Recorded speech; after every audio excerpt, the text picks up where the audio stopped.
La même année, Delanoë décide de faire détruire Sainte Rita et il inaugure l'ICI, l'Institut des cultures d'islam. Elle est où la logique? C'est fait exprès. Plus de 200 églises sont menacées de démolition en France. Or, les églises, ça n'est pas seulement un lieu de culte pour les chrétiens. C'est aussi notre patrimoine, c'est notre histoire, c'est le témoin de notre réussite architecturale, c'est le témoin de notre aspiration à grandir, à aller toujours plus haut, toujours plus loin et faire toujours plus de culture. La France, c'est tout ça et les églises, on ne doit pas y toucher. Alors, assez, assez.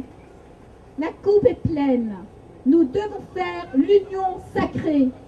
Tous, malgré nos divergences politiques, philosophiques, nous devons tous dire non à l'islam, non à la barbarie, non au couple maudit Valls-Hollande et j'ajouterai Taubira qui veulent nous exterminer. Imaginez ce qui resterait du Louvre si dans 10 ans vous aviez encore ces innommables au gouvernement et qu'il céderait forcément aux demandes communautaristes. Que deviendraient nos magnifiques nus qui seraient une insulte pour l'islam? Que deviendrait la Vénus de Milo? Que deviendrait cette magnifique trinité d'orfèvrerie qui est au Louvre et qui exalte 3 facettes du christianisme? Or, pour les musulmans, les chrétiens, puisqu'ils croient au Père, au Fils, au Saint-Esprit, sont des païens, puisqu'ils croient à 3 divinités. Tout ça, ça serait disparu.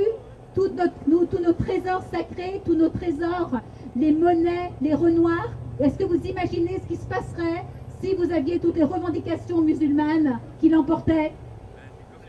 Moi, je ne veux pas de ça. Nous sommes là tous pour dire non à cette horreur et c'est pour ça que vraisemblablement Résistance républicaine sera encore là le 26 janvier pour s'associer à Jour de colère. Le 26 janvier, tout un tas d'associations, de mouvements, de citoyens simplement vont demander à ce qu'on soit tous dans Paris avec des drapeaux bleu, blanc, rouge pour dire que nous sommes en colère contre ce gouvernement qui veut tout faire pour entraîner la France dans vraiment le gouffre, dans l'horreur absolue et nous faire disparaître. Donc nous continuons et nous continuerons jusqu'au bout la bataille.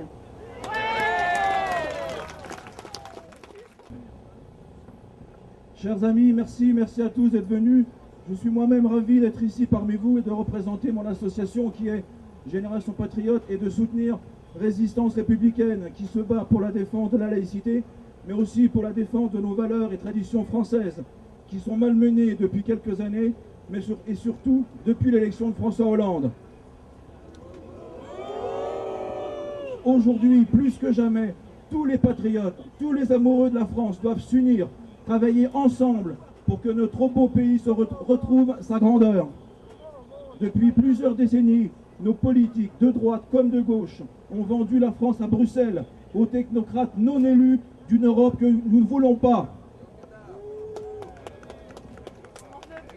Aujourd'hui, mes amis, il est grand temps que les Français se réveillent. Il est grand temps de rejoindre les mouvements patriotes. Il est grand temps d'entrer en résistance, de descendre régulièrement dans la rue et de ne pas râler uniquement sur Facebook. Nous avons la chance aujourd'hui d'avoir Internet, de pouvoir chercher l'information, la vraie information. La vraie information que nous cachent ou déforment les médias à la botte du système politique. Mais la résistance, c'est dans la rue. Les réseaux sociaux, oui, sont une source d'information. Ils doivent nous servir à nous regrouper, mais c'est dans la rue et par la rue que nous gagnerons. Moi aussi, mes amis, j'ai fait un rêve. I have a dream. J'ai rêvé d'une France sans racailles. J'ai rêvé d'une France où les marchés de Noël ne deviendraient pas des marchés d'hiver. J'ai rêvé d'une France où la galette des rois serait encore dégustée dans nos écoles. J'ai rêvé d'une France où les vacances de Pâques ne deviendraient pas les vacances de printemps. J'ai rêvé d'une France où les bijoutiers, les buralistes, tous les commerçants n'auraient pas la peur au ventre d'un énième braquage. J'ai rêvé d'une France où la police, les pompiers ne seraient pas caillassés dans les cités. J'ai rêvé d'une France où les journalistes feraient enfin l'information sans parti pris. J'ai rêvé d'une France libre, souveraine, où la vie des Français ne serait pas dictée par l'Europe. J'ai rêvé d'une France qui maîtrise son immigration. J'ai rêvé d'une France où pour devenir français, il faut le mériter par la maîtrise de la langue, par un casier judiciaire vierge, par l'amour de la France. Et j'ai encore rêvé où la préférence nationale serait appliquée. Cette France-là, mes amis, elle est possible. Par vous, pour vous et avec vous. Vive la France!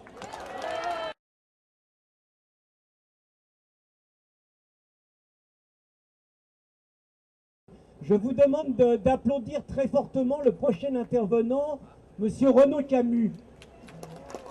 Pas seulement parce qu'il est un écrivain de qualité, pas seulement parce qu'il nous a inventé cette formule extraordinaire qui aujourd'hui a fait mouche dans toute la population française, le grand remplacement, mais parce que Renaud Camus est présent depuis le début à toutes nos initiatives, que ce soit l'apéro saucisson pinard, que ce soit les assises, que ce soit la marche l'année dernière contre le fascisme islamiste, ou que ce soit des initiatives organisées par d'autres réseaux résistants. Nous savons que Renaud Camus répond toujours fidèlement présent et je vous demande de l'applaudir très fortement.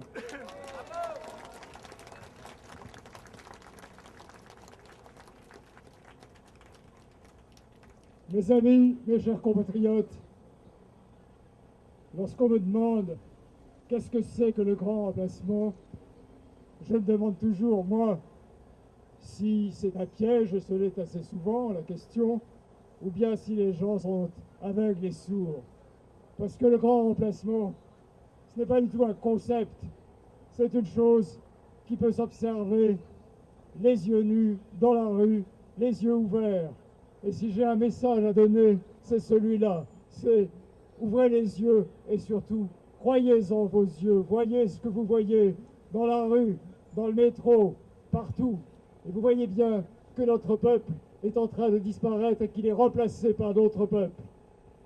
Donc croyez-en vous-même, croyez-en votre expérience, croyez-en votre douleur, croyez-en votre expérience quotidienne et ne croyez surtout pas ce que vous racontent les médias, ce que vous racontent les hommes politiques et ce que vous disent la sociologie qui depuis 40 ans vous ment en tout point. Elle vous a menti sur l'école en vous disant que le niveau montait alors que l'école n'est plus qu'un champ de ruines. Elle vous a menti sous la délinquance en vous disant qu'elle diminuait et même, et bien entendu, qu'elle n'avait rien à voir avec l'immigration. Elle vous ment, bien entendu, sur le changement de peuple, sur le remplacement dont nous sommes l'objet.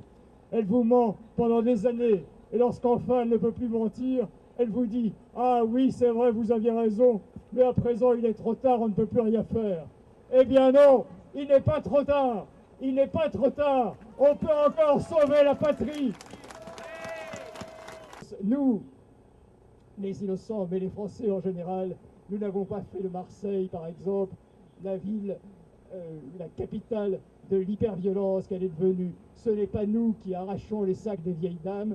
Ce n'est pas nous qui faisons régner la terreur dans les métros et dans les trains de nuit. Nous ne sommes pas les violents. Nous nous faisons traiter de tous les noms par les remplacistes.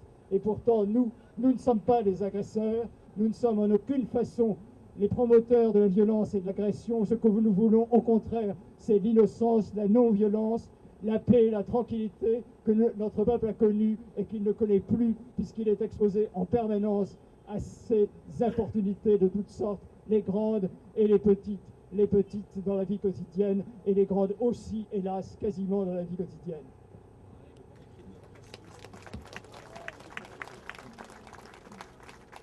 La règle non écrite des remplacistes et de leurs remplaçants, c'est bien entendu ce 2 poids, 2 mesures auquel nous sommes exposés en permanence.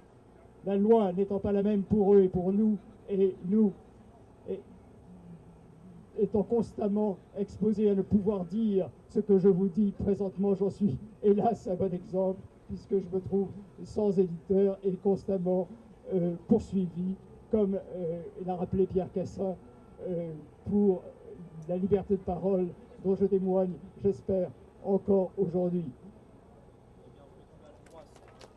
Mais ce n'est pas seulement le 2 poids et mesures qui est la loi des remplacistes, c'est aussi un monde complètement à l'envers, comme je vous l'en décrivais, où ce sont nous qui sommes les non-violents, les non-agresseurs, les tranquilles, et qui sommes accusés d'être des monstres et d'avoir la morale contre nous, alors que nous l'avons entièrement avec nous, de notre côté, ne serait-ce seulement que parce que nous disons la vérité, et que la vérité est pourchassée partout, et qu'il n'y a pas de morale sans la vérité.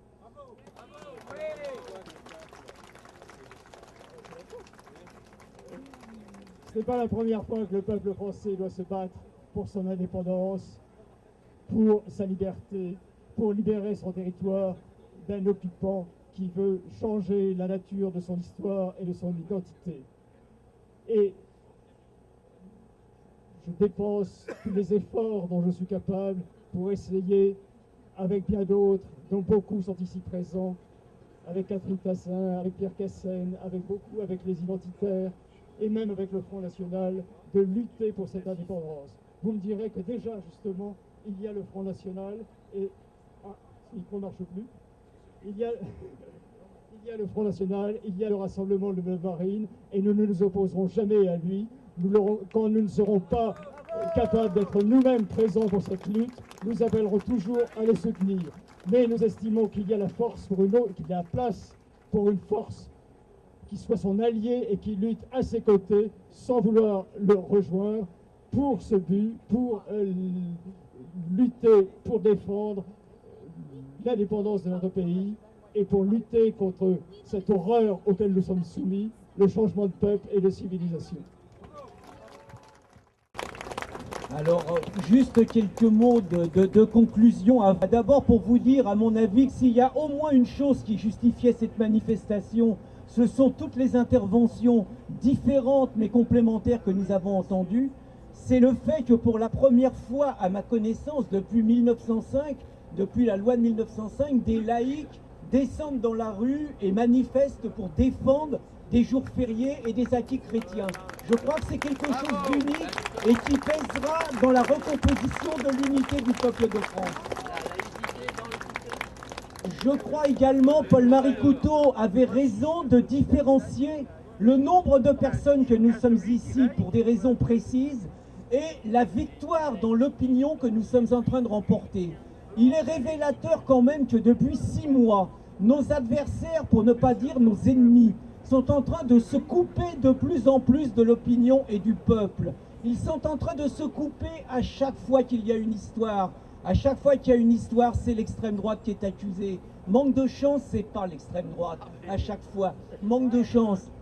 Ils sont en train de se couper sur cette lamentable affaire de racisme, qu'ils sont en train de monter de toutes pièces pour insulter le peuple de France. Nous le voyons, nous l'avons encore vu tout à l'heure, où sans la qualité de notre service d'ordre, sans la qualité des services de police, sans la vigilance des policiers, ce sont des gens comme nous, c'est notre caméraman qui aurait été agressé par des petits fascistes contre lesquels les Mélenchon, les Fourest ou les Askolovitch n'ont jamais un mot. Nous sommes en train de montrer la réalité de l'inversion des valeurs. Nous sommes en train de montrer que les humanistes, les amoureux de la France, les amoureux des valeurs de progrès, c'est nous. Et nous sommes en train de montrer que les obscurantistes, les archaïques, les vrais petits fascistes, ceux qui haïssent notre pays, ce sont ceux qui prétendent aujourd'hui parler au nom de la République. Ce sont ceux qui osaient manifester à la Bastille au nom de la République, alors que la République, ils la salissent, ils la trahissent, ils l'insultent tous les jours par leur action. Bonjour.